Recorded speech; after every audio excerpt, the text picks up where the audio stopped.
In Mark 1:14 through 15, we read about Jesus traveling around the area declaring that the kingdom of heaven is near. In that verse and in that phrase, we understand and we see this whole idea of proximity coming into the whole plan of God engaging the world. Proximity creates transformation.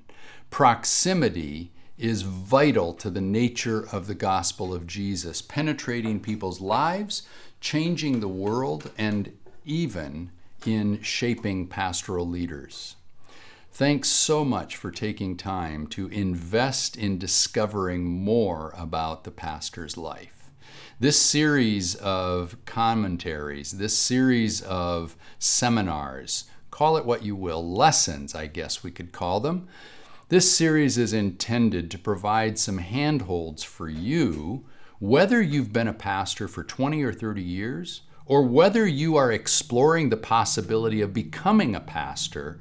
There are some principles that I'm so glad that I can share with you that hopefully will serve as guides or handholds as you forge this call in your own life, as you discover this call of God on your life. And we've talked about various elements of that. We've started with the whole premise that it is God who calls and it is the church that confirms that call. These two things are vital in fulfilling the call to the pastoral leadership.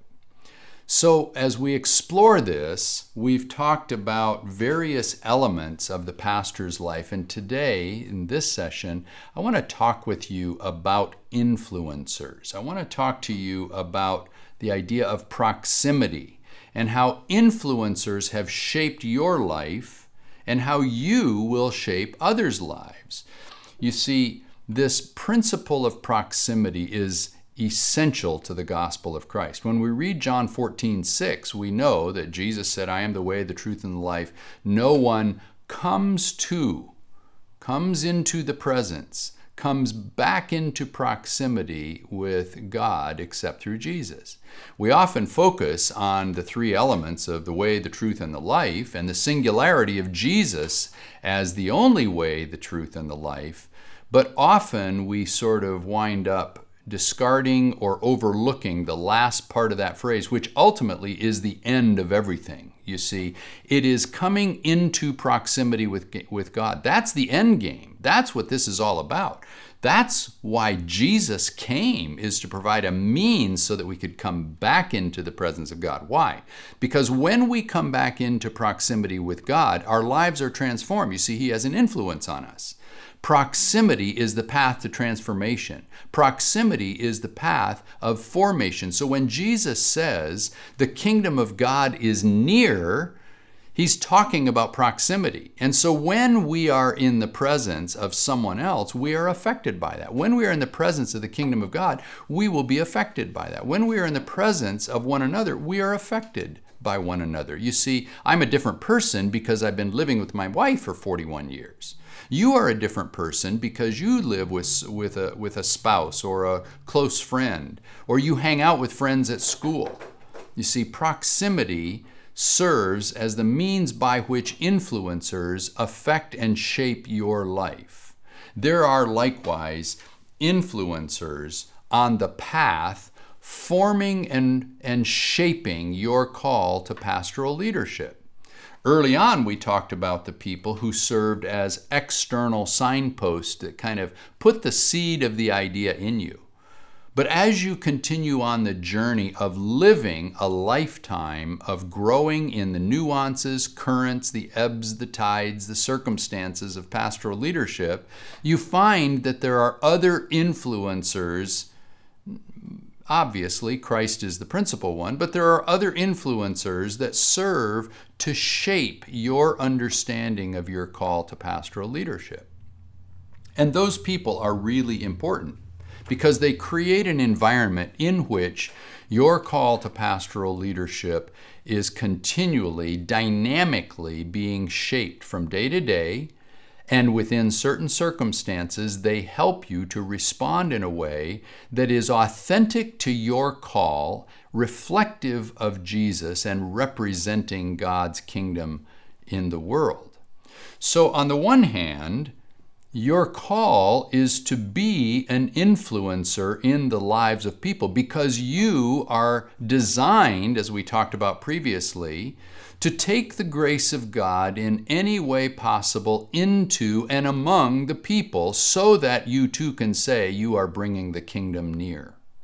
And by bringing the kingdom near, you are influencing people, whether that's through preaching, whether that's through teaching, through counseling, through being present. The ministry of presence is a powerful element in the nature of the kingdom of God in this world. And you, as a pastoral leader, are given the trust to be among the people, bringing God's grace in innovative, relevant, incarnational ways through the programs that you lead in your church, through the discipleship that you guide in your, through the preaching, through the teaching to people, so that they may also be influenced by the kingdom. So you are an influencer. But likewise, there are people who are influencing your life. There are people who are influencing the shape of pastoral leadership in your life and on your journey, which is a lifelong journey. And this is not something that happens once and it's done for all. This is something that is dynamic from season to season, perhaps in the place you are now, perhaps the place you have been, perhaps in the circumstance you find yourself now, or in the future those circumstances may change and others will come into your life to form and shape you. There are influencers that you look to who shape your life. In my life, I remember that there are people who have deeply influenced my life. Some over a long period of time in a working relationship, others in a momentary season where they have spoken into my life and that has forged or formed something unique, and their presence affected me. Maybe it was brief, maybe it was for a moment, but it affected me. There are others that I have looked to and been in a relationship with that have guided me and shaped me. I remember a good friend who was my supervisor and pastoral overseer when I was pastoring my first church. And although he held an administrative role, he was a man formed deeply in the call of God in his life. And I learned as I watched this man, this overseer, work with me, work with other pastors, shaped me deeply as I linked arms with him, knowing that he was the overseer, he was the leader. But I was able to watch, travel with him, meet with him, see him in various contexts. And that long, protracted period of time shaped my ministry deeply. Of course, perhaps the most important person who influenced my life was my own father and mother. And they, in ministry, shaped me from the deeply formative levels of my core identity and put within me that shaping. Now, you would expect that, but they understood ministry at the deepest levels and were excellent examples and models for me. That was a protracted period of growing up and seeing the life of ministry lived out in front of me day in and day out, and often participating with them. Then there were other moments where, after I remember a concert I attended of a very famous musician in Washington, D.C., at a meeting of young leaders. And afterwards, I felt deeply compelled to talk to this artist, this musician. And we spent an hour in the back. He was gracious to give me the hour of time. And I began to ask him questions about the lyrics of the songs that he had sung. And it wasn't a long period of time. It was an hour, but it had a deep, deep impact on my understanding of my own identity and call to pastoral ministry. You will have people who will form your call to pastoral leadership, and you yourself will influence others along the way.